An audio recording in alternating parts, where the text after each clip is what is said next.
ભરૂચ જિલ્લા ભાજપ દ્વારા બિહાર દિવસની ઉજવણીનો કાર્યક્રમ યોજાયો હતો, જેમાં બિહાર સરકારના મંત્રી જીવેશ મિશ્રા ઉપસ્થિત રહ્યા હતા. તેઓએ આજરોજ પ્રેસ કોન્ફરન્સ સંબોધી હતી, જેમાં મહત્વના નિવેદનો કર્યા હતા. જીવેશ મિશ્રાએ જણાવ્યું હતું કે બિહાર વિધાનસભાની ચૂંટણીમાં એનડીએ 225 બેઠકો સાથે ભવ્ય જીત નોંધાવશે. તેઓએ વધુમાં જણાવ્યું હતું કે જેડીયુ અન્ય સાથે ગઠબંધન કરે તો ક્યારેય સફળ નથી રહ્યું અને વિપક્ષને 2010ની ચૂંટણી કરતાં પણ ખરાબ હાલત કરશે તેવું તેઓએ નિવેદન આપ્યું હતું. આ તરફ વકફ કાયદા અંગે તેઓએ નિવેદન આપતા જણાવ્યું હતું કે વકફ કાયદાના કારણે મુસ્લિમોનો એક વર્ગ ભારતીય જનતા પાર્ટી સાથે જોડાયો છે અને આ બિલ મુસ્લિમોના હિતમાં જ છે. मुझे प्रसन्नता है कि आज के इस प्रेस कॉन्फ्रेंस करने का अवसर मुझे मिला है. मैं बिहार से चल कर के और गुजरात की पावन धरती पर हमारा आगमन हुआ है. अंकलेश्वर की इस पवित्र धरती पर इंडस्ट्री का जो जननी है, इस ज़मीन पर, इस मिट्टी पर आने का अवसर मिला है.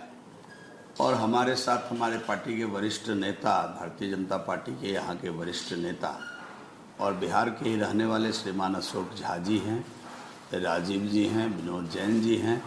हम सभी का, आप सभी छायाकार एवं पत्रकार बंधुगण के साथ साथ हम अपने इन सभी साथियों का अभिनंदन करते हैं.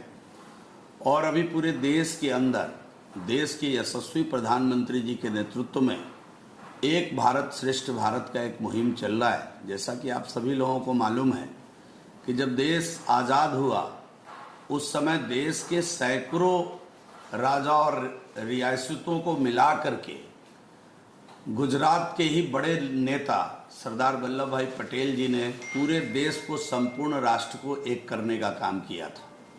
और आज देश के यशस्वी प्रधानमंत्री आदरणीय नरेंद्र भाई मोदी जी के नेतृत्व में जो विकसित भारत का सपना देखा गया है, 2047 तक भारत विकसित भारत बनेगा, भारत विश्व गुरु बनेगा, इस संकल्प के साथ श्रेष्ठ भारत की कल्पना और श्रेष्ठ भारत के लिए संपूर्ण कार्य विधि को संपन्न करने का जो काम आदरणीय नरेंद्र भाई मोदी के नेतृत्व में चल रहा है, मैं अपने देश के यशस्वी प्रधानमंत्री जी को धन्यवाद देना चाहता हूं.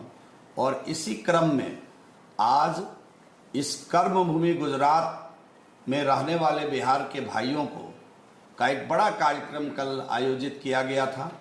बिहार दिवस जो 22 मार्च को मनाया जाता है, अभी पूरे देश के अंदर बिहार के लोग जहाँ भी रह रहे हैं वहाँ बिहार दिवस को एक उत्सव के रूप में मना रहे हैं. और मुझे बड़ी प्रसन्नता है आपको सूचित करते हुए कि कल शाम को अंकलेश्वर के भी बिहार के साथियों ने अपने गुजराती भाइयों के साथ मिल करके, यहाँ के स्थानीय लोगों के साथ मिल करके बिहार दिवस को एक बड़े उत्सव के रूप में मनाया है. और इसी सिलसिले में हमारा भी कल आगमन हुआ. हम भी इस पुनीत समय में साक्षी यहाँ आकर के बने और जो देश के यशस्वी प्रधानमंत्री जी का सोच है एक भारत श्रेष्ठ भारत का, उसको साकार करने का कल अवसर प्राप्त हुआ. जैसे कि अभी वक़फ़ संशोधन बिल का पारित हुआ है, तो काफ़ी लोग, मुस्लिम समुदाय जो है वो काफ़ी बीजेपी से हटके अभी सोच रही है, उसके बारे में आप क्या कहेंगे? आप जरा इसको करेक्ट कर लीजिए.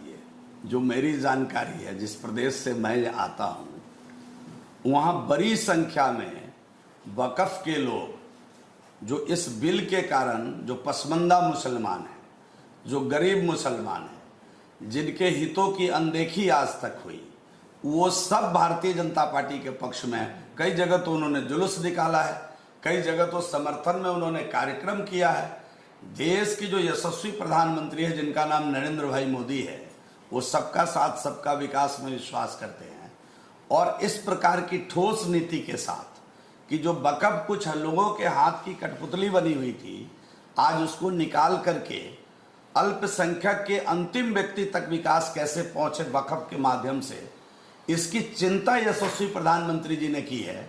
और आप जरा पता कर लीजिए नीचे उतर करके, आज जो पसमंदा मुसलमान हैं, मुस्लिम के अंदर जो लचड़ा पिछड़ा हुआ मुसलमान है, उनको इस बिल को पास होने से उनमें कितनी खुशी है. और आपने देखा होगा न केवल बिहार में, देश भर के अंदर कई जगह उन्होंने इसके समर्थन में, यशस्वी प्रधानमंत्री जी के समर्थन में, इस बिल के समर्थन में एक जुलूस भी निकाला है, सभाएं भी की है। सर, वो यूपी में जब महिलाओं के, मुस्लिम महिलाओं के लिए ट्रिपल तलाक का जो कायदा आया था, उसका बेनिफिट बीजेपी को यूपी में इलेक्शन में नहीं मिला, काफी हद तक हो।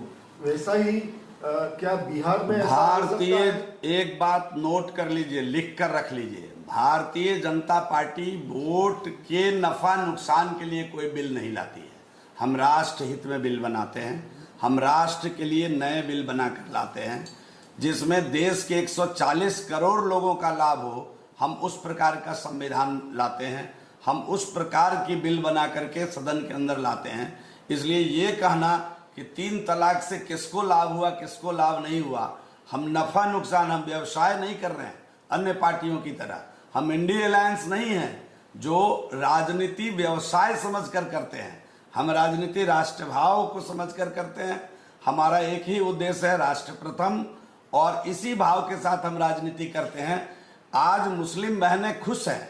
आज आप देख लीजिए, पूरे देश के अंदर 3 तलाक खत्म हो गया, मुस्लिम बहनें खुश हैं। आप कभी उनके नीचे उतरकर उनका 1-to-1 इंटरव्यू करके तो देखिए कि उनमें कितनी प्रसन्नता है, कितना आशीर्वाद प्रधानमंत्री जी को दे रहे हैं। तो ये तो अद्भुत कार्य देश के अंदर हुआ है। कांग्रेस पार्टी और इंडिया अलायंस के लोग हिम्मत ही नहीं जुटा सकते इस प्रकार।